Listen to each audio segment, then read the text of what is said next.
All right, guys. Well, here we are. I finally don't have a migraine, and I'm really happy about that. Like, the last 24 hours has been debilitating. I don't get migraines that much. Like, I get a lot of sinus infection. I don't know why. It's not from snorting shit that's been in Pice's assholes, but I have, like, really severe sinus issues, septum problems. And so once in a while I get a migraine. But, like, not like where I can't function. All day today I was just going through it. All night last night I was going through it. And then today I tried to do the video and it was just... Like, honestly, that was the worst video I think I've ever done. I don't even think I'm going to put that on YouTube. In fact, I might delete that off Patreon. I might delete it off Patreon and stab myself in the fucking stomach to, like, discipline myself. Like, don't do that again, bro. It was that bad. Just garbage. I was like, what the fuck is this? It was like the worst video I've ever done. Like today, all day I tried to do videos. I couldn't do it. I was getting frustrated. I, like, yelled at my landlord. He doesn't even speak English. I was like, hey man, come here. Hey, fuck you. And he just smiled because he didn't know English. He's like, you're a piece of shit. I was like, well, I was frustrated. I'm mad I do piece of shit things. No, it was really, like, I was pissed off because I couldn't do one. It's not even, like, that I didn't want to do one. It's that I didn't have the ability to do one. And I rarely run into that kind of situation where, like, I, like, try, and I, like, couldn't do it. Like I said in the last video, I think the last time that happened was, probably when I was in Lake Arrowhead for my birthday. I remember that happening, and it's frustrating. Like, when I sit down and try to do it, and I just can't. Like, everything that comes out of my mouth just sounds horrible. Like, I'm trying to say, like, I stuck a shampoo bottle up my ass, and I'm like, yeah, I got butt fucked by a hobo. Nothing I say comes out the way that I want it to. Anyway, I don't think that video will make it onto YouTube. So what I think I'll do is just do I think I'll just do, like, a small recap. Don't freak out, Patreon. I'll, like, go over the whole shitty 30-minute video that I put up. That sorry-ass video. Like 5 minutes, 10 minutes. Ugh. Because I just know. I mean, sometimes I know when it's, like, not good. I was like, damn, this sucks. I felt like I was, like, in a band. And, like, I broke up, and that was, like, my solo effort. But I was, like, the drummer or something. So it was, like, some weird-ass, like... Alright, I don't know. Like, comment, subscribe, check out patreon.com/Ryan Leone. Some good drummers that put out solo stuff. But, not me. I don't know how to play the drums. Alright, so, this is what had happened. Let me, like, break it down for you, as, like, briefly as possible. So, where we had left off the video before that on YouTube, I had taken acid, and I'd gone to this barbecue. Now, I'd been, like, up all night the night before, doing shooting coke, shooting heroin, drinking. And I had to go to this 4th of July barbecue with Lily. And she was already mad at me. So I remember I, like, had her clamp my arms so that I could shoot up. I was like, you don't understand, I'm addicted. Thinking I was cool. She's like, oh my God, I hate addiction. And I was like, me too. I hate your kid. She's like, huh? I was like, I'm drunk. So anyway, so I ended up going to this barbecue. And of course I, like, do the drug addict logic. I don't know why drug addicts do this, but, like, I've always been the kind of guy where I'll be like, oh, when I'm, like, too fucked up on something, I'm like, I need to take something else to try to not be so fucked up. And it always makes you worse. Almost every time. I'm like, oh, I'm way too high. Oh, yeah, give me those pills. I don't care. Maybe it'll make me feel better. And then I'm always, like, paralyzed in highness. Just kind of like what happened with that. But I took acid thinking that I could be somewhat presentable for this barbecue. And I ended up running into her kid's dad. He came up to me and was like, hey, you leave me a message on a dartboard? Now, I guess there's a chance that it wasn't the same guy that I did that to.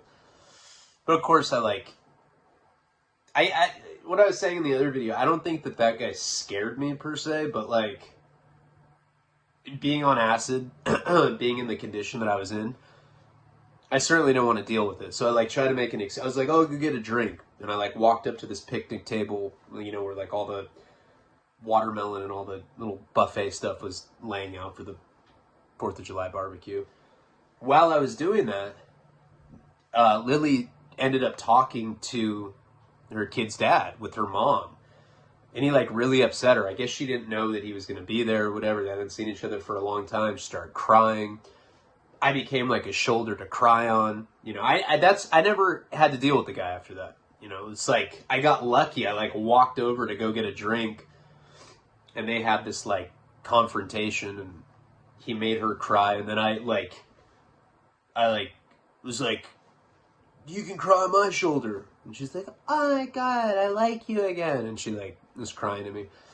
So that was like kind of, and then the rest of the night, I just had, you know, like I had an acid trip. I remember it was pretty cool though, watching the fireworks while I was tripping. And so shortly after that, you know, I'd been hooking up from that essay dude that I'd met in the complex. I started like going to his house all the time. I don't remember if it was like the next day, but shortly after that, like I kind of consoled her, right?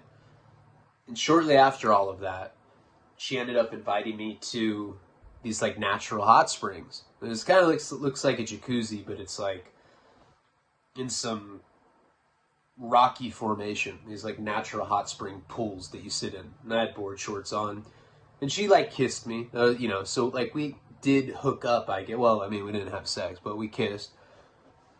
And I was kind of dope sick. Like, I remember for some reason I hadn't done a shot for like hours. I think I was in the car with her. I don't know. There's some reason why like I didn't. Maybe I didn't have it or so. I don't really remember what the reason was. But I was like kind of halfway dope sick. And while I was in the natural hot springs with her, I felt a fart coming on. I knew that I shouldn't do it. But I'm a risk taker. I was like, fuck it. And I kind of shit in the hot spring. Shit myself. Poop and return with poo-poo daddy. This like phlegmy jellyfish looking shit floated to the top. She saw it. She acted like she didn't. But that killed it. That was like the end of our romantic involvement. You know, like she was actually like going into my board shorts at the time too. It was really crazy. Like honest to God, that happened too. It was fucking gross. Not something I'm proud of, but it seemed like there was like a little like glimmer of hope with her and me. Until that happened. Until I mean, when you shit in front of someone, that like desexualizes you. Even for like I'm a scumbag.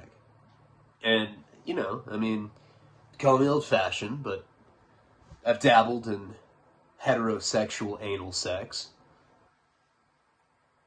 Sometimes, I mean, there's been accidents in the past. Never with someone I've been dating. But it's always like the random girl with like the cowboy hat on at the bar. She's like, oh my God, let's go to my apartment and butt fuck. You're like, all right, cool. And she shits on you and you're like, oh my God. She's like, let me get your cell. And you give her like the wrong number. You're like, yeah, this is my homie Jeff. That's my name. Here's this number. I would call him. But yeah, so I mean, you know. And instantly, anytime there's poop involved, it just fucking kills it. I'm trying to think of like what would have happened if that had happened with like a female that I've actually liked or loved. I really like you. I don't care if you shit. There's been women that I've been in love with. I'm trying to think of like what would have happened if they shit on. What would happen if Karina shit on me? I don't know. I'd probably try to get custody of Nico. I'd be like, well, you messed up, man. I don't know what to tell you. No, I don't know. It's different if you love someone. That's only happened to me to like bar creatures that like where I'm like on crystal meth. I don't even go to bars unless I'm like on meth, and then I get all like I wear like a trench coat. I'm in the back like beating off. Hopefully there's someone that like when it's like last call, I'm like, hey, I'm down to fuck. They're like, come on, let's go. All right, sorry, going off it. See, I'm like in a better mood, and then I go off on these weird ass rants. So even though this series is called Albuquerque or New Mexico, I have like really gnarly phlegm right now. Jellyfish shit looking phlegm. the whole thing doesn't take place in Albuquerque, so like, don't freak out if I leave this location. This just kind of like identifies a period of my life. So right after that, right after the incident where I'd shit in the hot spring, that was really the beginning of the end. I know I've said that, but like that, there was like a little tiny glimmer of hope that we might get back involved romantically. After the shit thing, it was over. And she was like reporting to my dad, you know, like he'd call her and be like, how's he doing? She'd be like, he's fine. And like here, she'd be like chopping up an onion in the kitchen with like the landline cradled in her head. Like, yeah, he's doing good. And like, she'd always give him these like reports. Well, obviously, like at some point she started giving him bad reports because he started cutting me off.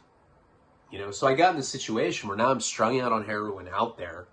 I have no hustle. I have no money. And now I start being a complete dirtbag out there because I don't have any money. I have a disease. So I'm running around like, one thing that I did is I stole a bunch of dumbbells from the indoor gym there, sold those online.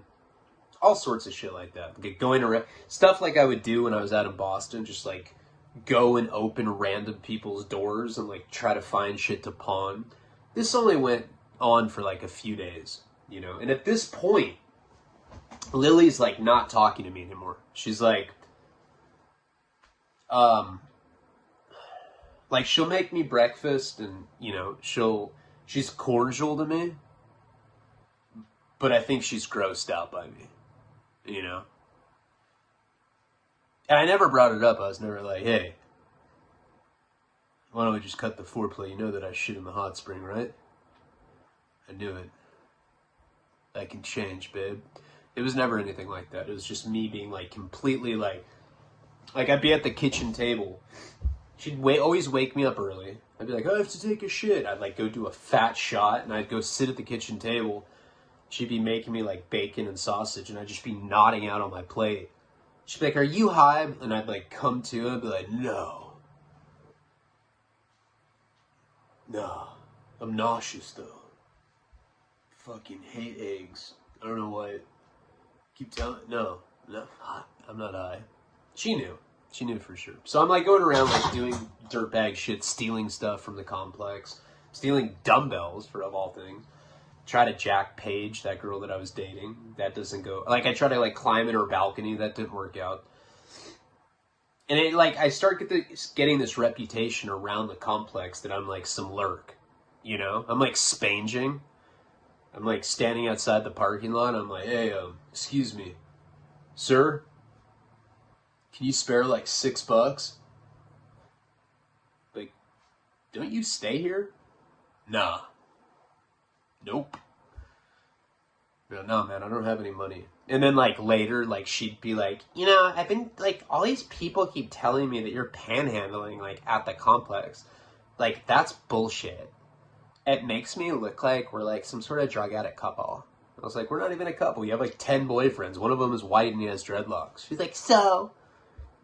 He's in a ska band. I'm like, all right, whatever. I don't want to talk. So we started having this like weird irritable thing, like where she'd get mad because I was basically making her look bad at this complex. She continues to go to masseuse school or whatever. Is that how you say it? Masseuse school, massage school, whatever the fuck it is. I'm like day 5 off cigarettes now. You guys proud of me? I was a hardcore smoker. I'm over it. Yeah, if that shit's gonna affect my kid, I can't do it. You're like, well, what about drugs? If you die, that would affect him. I'm trying. No, I quit smoking weed even. I'm doing like way better. All right. Anyway, so she like continues to go to massage school, and I don't, you know, like all of these days kind of blend into each other. It's not like one day like stands out more than the rest. I mean, I had to hustle. I think grams were $60, if I'm not mistaken. So every day I had to hustle up $60, you know, to keep my habit going there. I did all sorts of dirtbag shit. Like, her kid had, like, a little piggy bank, like one of those ceramic piggy banks, and I, like, smashed it open. It's like $6 in quarters. I was like, need that. Took it.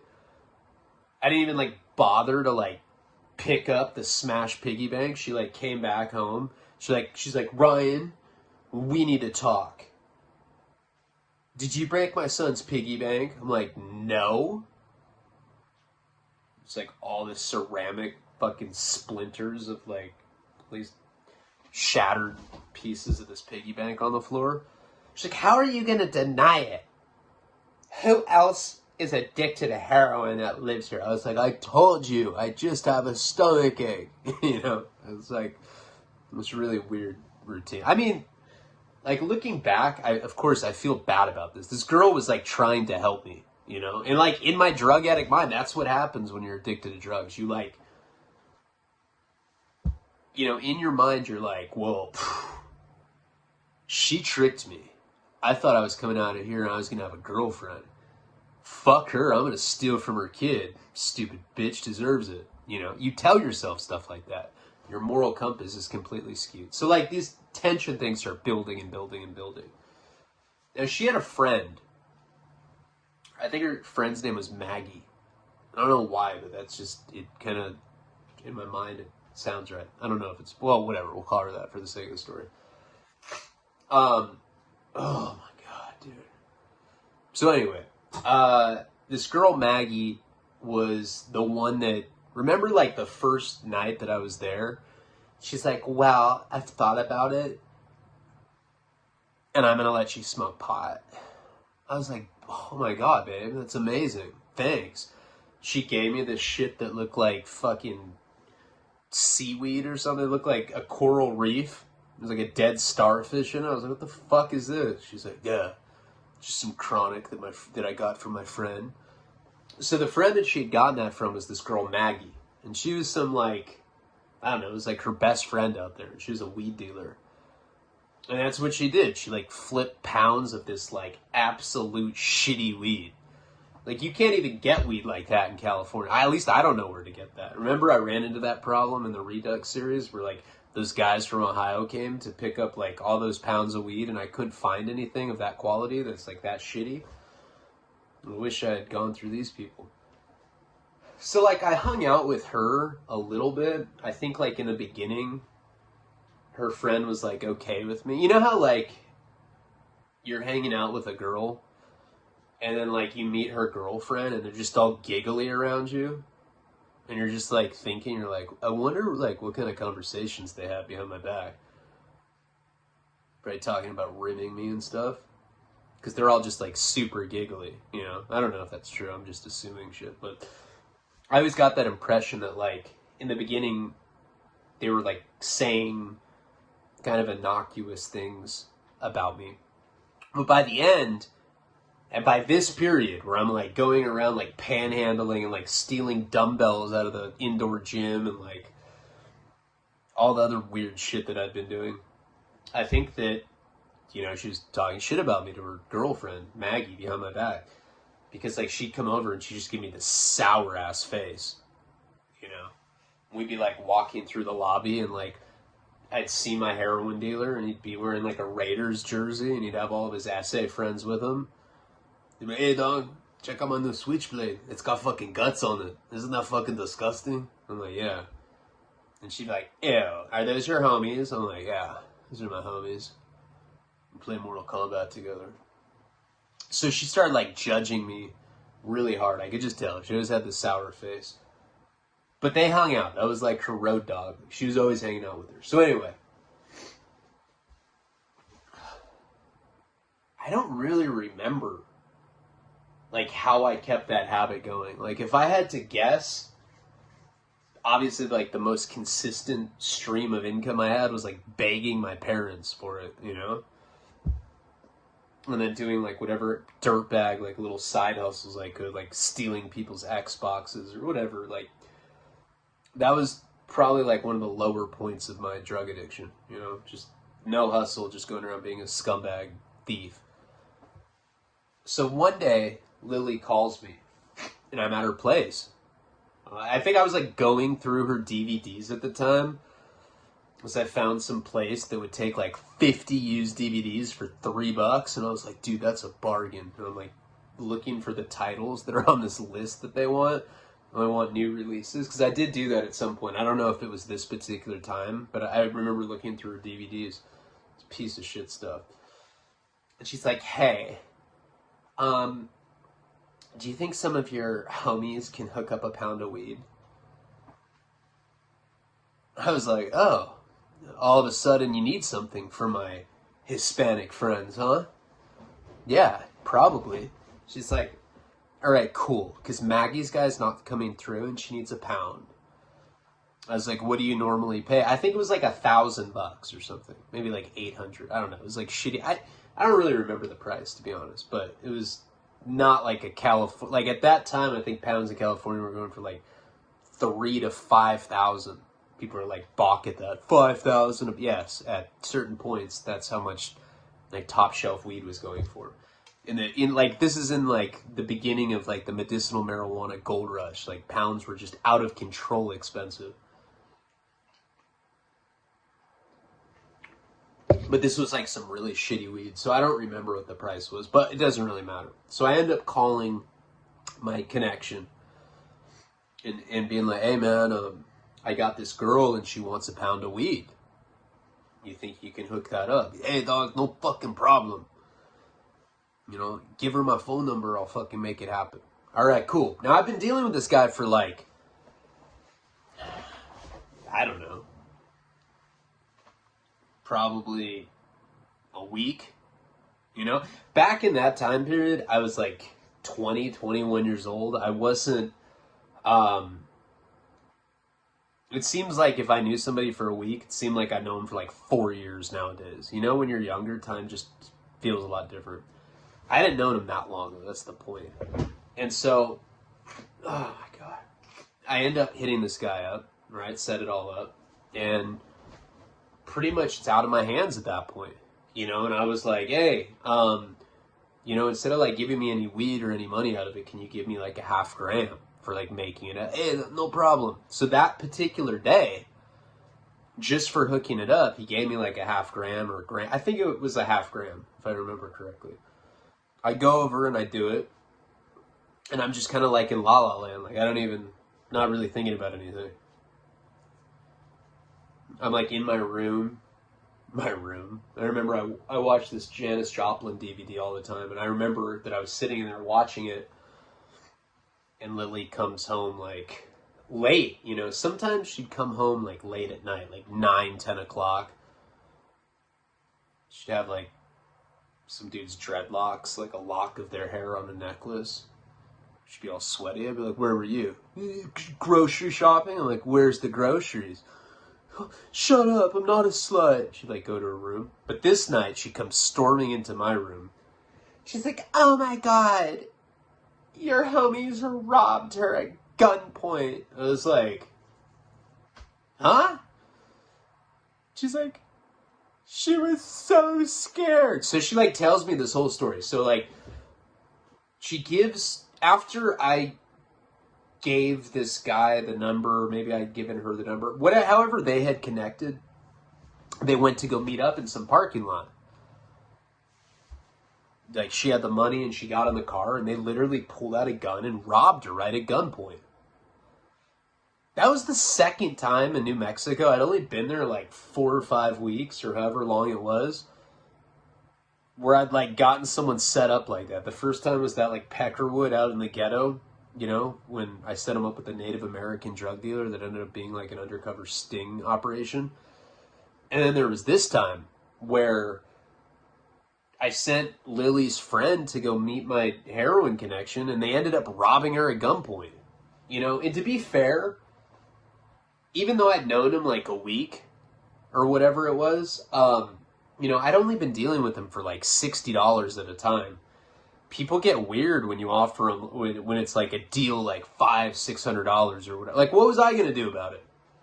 Lily's like, you need to go there right now and get my friend's money back. And I was like, Yeah, all right, Lily. I don't have a gun. You just said that they robbed her at gunpoint. What do you want? How is that my fucking fault? She's like, I'm done with you. You have to go. I was like, all right. I'll try to go get the money back. What do you want me to ask for it back? She's like, yes. I was like, all right. I like walked down to his place. I was like, I remember thinking in my head, I was like, God, dude, like, there's no way I'm gonna be able to get this girl's money back. I go knock on the door. It was like, because he had these little brothers. Forget what his name was, but like, I knocked on the door. I was like, hey, is Mario there? And her friend's like, no. I was like, hey, I think he stole my friend's money. Does he have it? He's like, nope. I was like, all right, have a good one. And I like walked back to her apartment. I was like, they don't have it. She's like, shut up, idiot. I was like, all right. She's like, you need to go. So she had called my dad, and she had like already told him like pretty much like, look, your kid's out of control. I can't deal with him anymore. He's got to go. I felt really bad about this whole situation because she like, you know, in retrospect, of course, like I said, I think at being a drug addict, I just like tried to justify why I was a piece of shit to her. Like I was to anybody. Like no drug addict is a piece of shit to people and it, like doesn't try to like make it seem like make sense in their mind. You know? So I don't think I felt guilty about it, or even if I did, there was like that buffer of heroin at that time. So, you know, I think, I don't know. I just kind of knew that my time was off, whatever. She's like crying, she's shaking, she's mad. It's like a shattered piggy bank on the tiles. She like never picked it up. I was like, hey, I'm sorry. I was like, the sex was bomb. She's like, shut up! I was like, all right. So like, we had it all set up for like the next day. You know, I was going to be taking a train out of there. This is not when the series ends, by the way, but this is when I leave New Mexico. So that particular night that she had kicked me out, I mean, she let me stay there overnight till the next morning. And I believe I had enough dope to get me through because I don't remember being dope sick when I left. So maybe the guy gave me a gram or whatever the case was. I don't even think I was doing a gram a day back then when I was at that period because there's no way I could afford it. Whatever the case, I like had enough dope to like get me through to the next day. I know that. Next morning I wake up and you know, she's like, I like packed my stuff and she's not really talking to me. She just wants me out of there. And so we're like leaving. I don't give her the key back either. Like I have it in my pocket. She's not saying anything to me. We like walk out the front door. I was like, oh fuck. She's like, what? I was like, I forgot my charger. She's like, do you need my key? I was like, no, I got one. So I like went back into the house and I took the DVDs. Just like one, I was like, oh fuck these DVDs. I was like, had this in my mind where I was like gonna take the DVDs. After all of that, I still ended up jacking her for DVDs. I feel really bad about that. If you're watching this, I'm sorry. Hit me up and I'll PayPal you $100, $200, $250, just with interests, maybe $300. Final offer, $300. If you are watching this, I'll send you $300. That's on my kid. I swear to God. I feel that bad. I'll give you $300 for them. I don't think the DVDs were worth that much. All right. So anyway, so we like I leave for Complex. I like have all of these DVDs in my bag, you know. And I like gave her the key back. She didn't know that I'd done that at that time. She did find out later though that I did take those. She knew. She called me out on it like on the phone after all this. But anyway, we end up going back to the train station. Now I remember that car ride from her complex. I'm like looking back there. I like see the little black prostitute chick. She's just like kicking dust in the street. I was like, fuck. The place was like some dystopian nightmare. Felt Felt like I was in Last Exit to Brooklyn. It was crazy shit.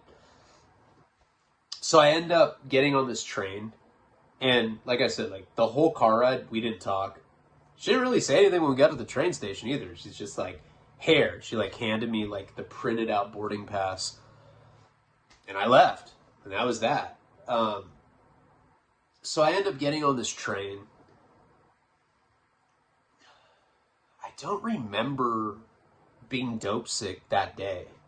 So I must have had dope. You know, I mean, this is a long time ago, so like a lot of this stuff is kind of fuzzy to me. I don't know why, but this particular period, like, kind of dip back and forth in what I remember. But I end up getting on the train, and it's pretty uneventful, you know? I didn't meet up with a girl and have sex with her in a car. I didn't drink. I didn't find a couple that had coke. Felt like I was in some fucked up Dr. Seuss book. Green eggs and ham on the train, on the boat.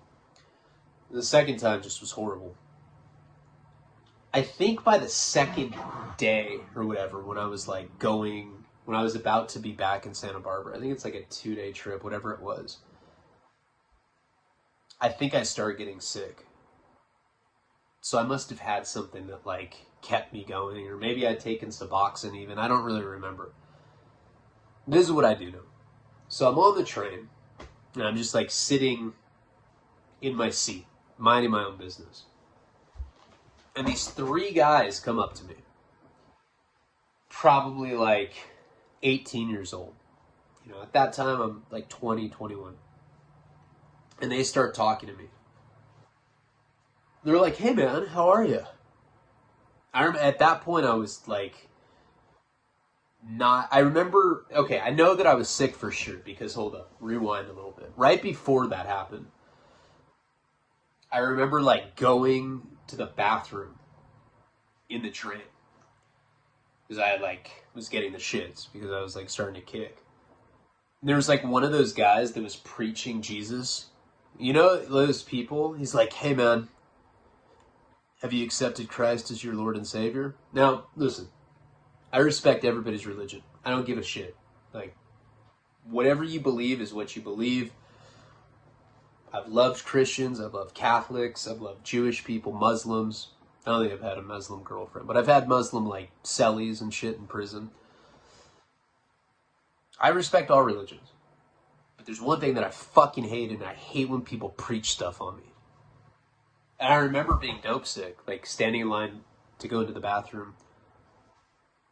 And one of those guys starts talking to me. Have you accepted Jesus Christ as your Lord and Savior? I was like, no. He's like, why not? I was like, because I'm kicking heroin, motherfucker. I was like, if I ever was going to, it's not the time now. I don't feel good.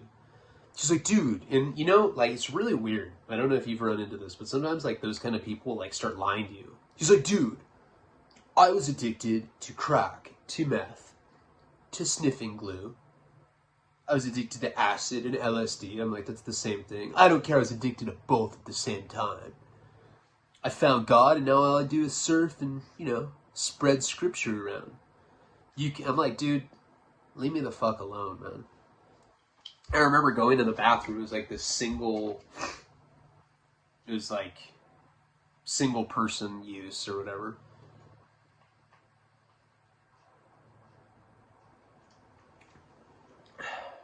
And I remember not having any dope, because I remember sitting on the toilet stall, like, sweating bullets, like, literally, like, taking a shit while this guy's pounding on the door, and he's like, let me tell you about Luke 7:14. I'm like, dude, leave me the fuck alone. And he starts, like, yelling louder. He's like, let me tell you about Josiah. I'm like, dude. I, like, had to put my clothes back on and, like, or my pants back on and, like, open the door and be like, hey, man, it's not the fucking time for this. You're really out of control. I think you need Jesus, not me. I remember that happening. That's, like, one event that stuck out. So, by that point, I was definitely sick. So, anyway, so after that happened, I'm chilling in my seat, not feeling well. These 3 guys come up to me. These bumbly ass like 18-year-old kids, and they're like, "Hey man, I noticed you have DVSs on or whatever." You know, I was like, "Yeah, so." And they're like, "Well, I'm Marty. This is Eric. That's Todd." There's always a Todd. And these guys are just chirpy as fuck, and I'm just like, "Oh my god!" I was like, "You're not gonna like preach religion to me, are you?" They're like, "No, man, no. We're just some East Coasters, you know. We saved up our money." They start giving me this like long ass spiel about like how they saved up all of their money to go hiking and travel around California. They had like their bikes and going on and on. I think the reason they talked to me, like I said, is because I had skateboarding shoes on, which I've told you, like, there's been periods in my life where people just come up to me and start talking to me about skateboarding because of the shoes that I wear. This was one of those instances, I believe. Whatever the case, these guys were, like, having this long-ass conversation with me. And I'm just, like, I'm to the point where I'm just, like, I, like, have my head in my lap, and I'm just like, "Oh, my God, please, just go away, I don't give a fuck." And then out of nowhere, they're like, "Hey, man, can you get any acid?" And, like, instantly I was like, go straight into, like, con artist mode. I was like, "Hey, man. Yeah.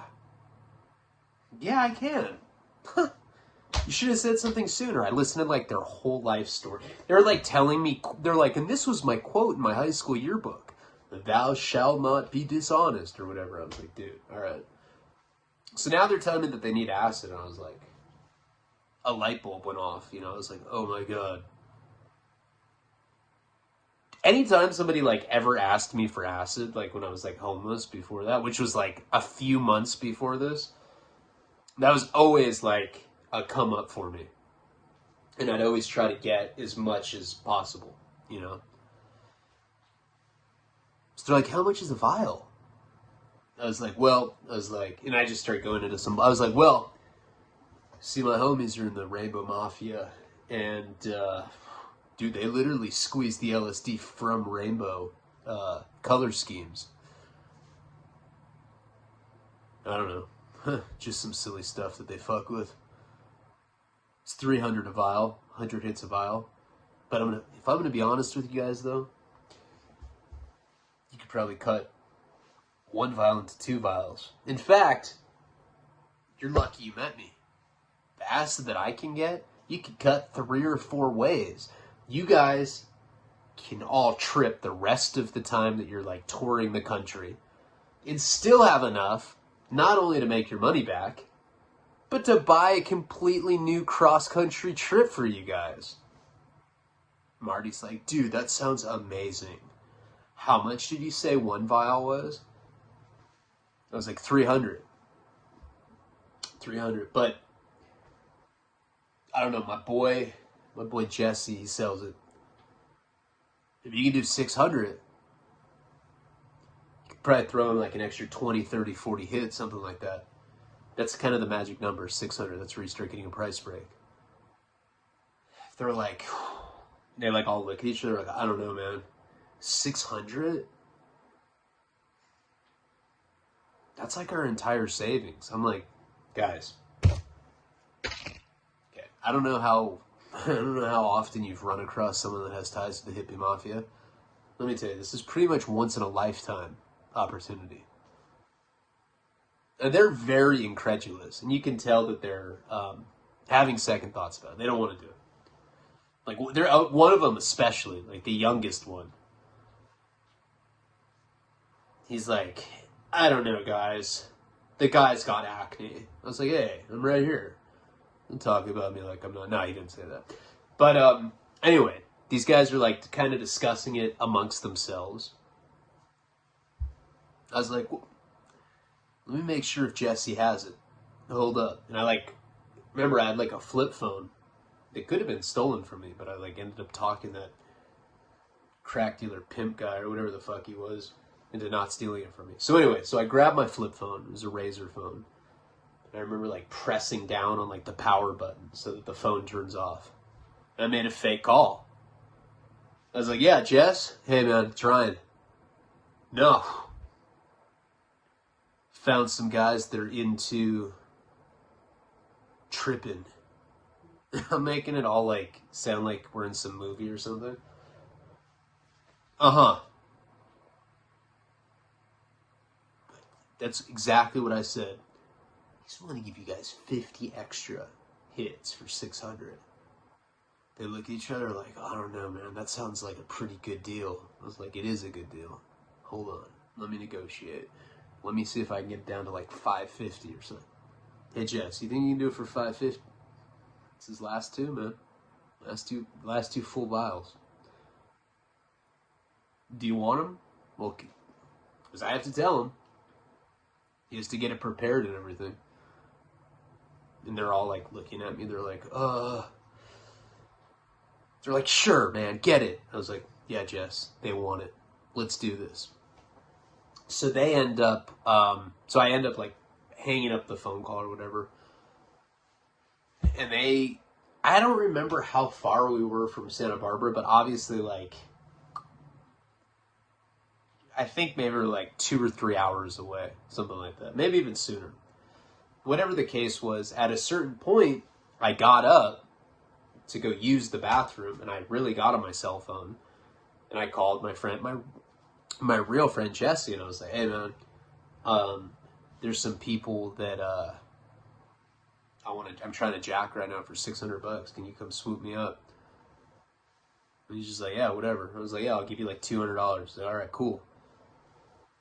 So we end up getting to Santa Barbara eventually. And like by that point, I remember like by the time we like touched down in Santa Barbara, I was sick as fuck.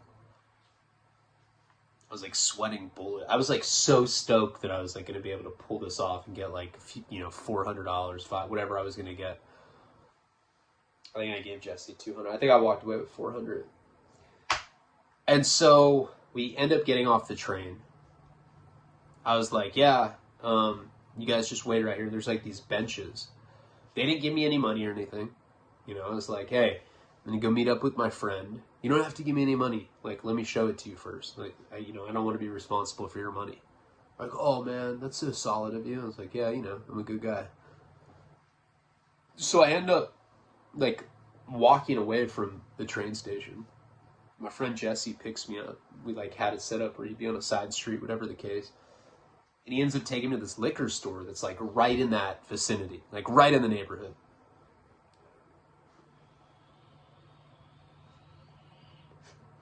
And so I end up going to this little liquor store that's like right in that neighborhood. And I buy 2 breath drop vials, like little icy mint drops. They're like this big. They're like $1 a piece. Jesse gave me money for them. I bought some water. Took the, I like bit the cap off or whatever, little squeezable thing. Poured out all the icy mint stuff. So that there was like a little bit of color. It was like green, I think, and one of them was blue or something. There was like a little bit of color. Then I filled it up with water, put the caps back on. And then Jesse had packs of cigarettes in his car. So I like got the cellophane and I put the 2 vials in a cellophane package for, pack of cigarettes. Got my lighter, lit it, kind of went like this. You can seal it. Then it looks like, trying to see if I have like a pack of cigarettes somewhere. I don't.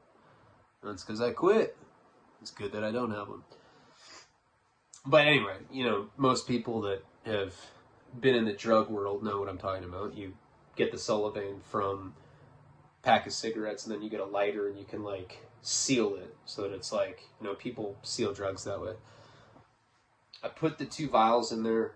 I burnt the end of the cellophane, like scrunched it up. It really looked like it was 2 vials of acid. They were like both filled with water. Jesse's just like looking at me. He's like, dude, you're literally the most out of control dope fiend I know. I was like, I like threw up in his car. I don't know. I don't think that's true. So I end up getting back to the train station. They're sitting on these benches, the same place that I'd left them. I go up, I sit right next to them, and I was like, all right, guys, and like show them the 2 vials, and they're like, "Oh my god, that's acid." I'm like, "Shh, shh, come on, man. Shit's from the hippie mafia. This is like literally made from rainbows." He's like, "Oh, all right." And by that point, they had already like hit an ATM, gave me $600. Give it to me. We did a quick exchange. I gave him my phone number, not my real number. It's like, "Yeah, man, call me. Let me know how the trip goes." I said, "Now listen to me, guys. Take 1 hit. Don't want to do 2. 2 is way too much. You can always take more later. Take 1, see how it handles you." Like, "Thanks so much, Ryan. You're a good guy."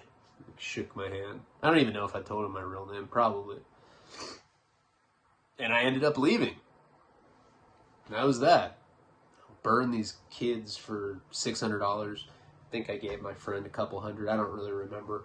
Of course, I went and I got well right away. Now, the irony is, and first of all, again, like, when I tell these stories, especially from this period of my life where I was like extra dirtbag, like, as I got older, I started selling drugs. And I'm not saying that that's right.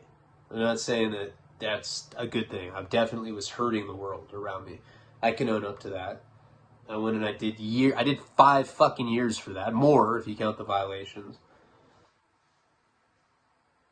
But this stuff that I was doing when I was going around burning people like that, like these kids, they did not deserve for me to burn them like that. These guys told me like their whole story. I was like sitting there dope sick listening to them, and they were pretty much telling me the entire story about how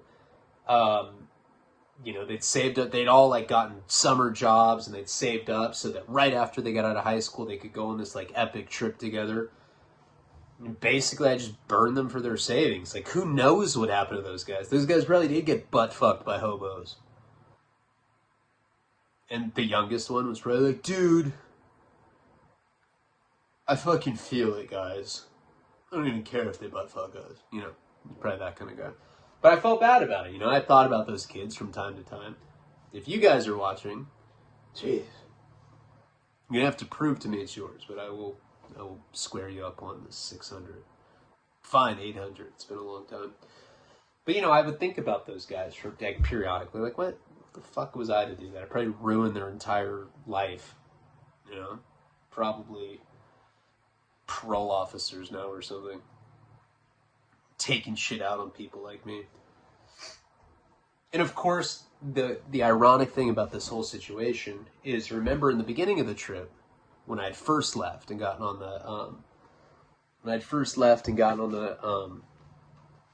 the train to go down to LA. Remember, Jeff was there on his bicycle. I missed him.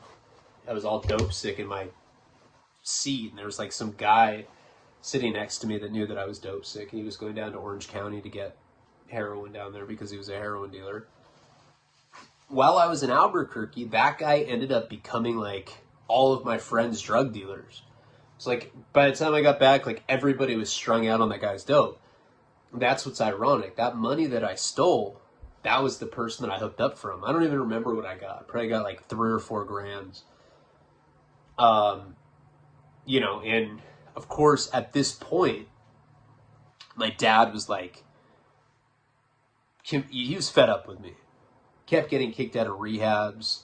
I like swore up and down that going to Albuquerque was going to be like my big moment of change. I'm going to go out there.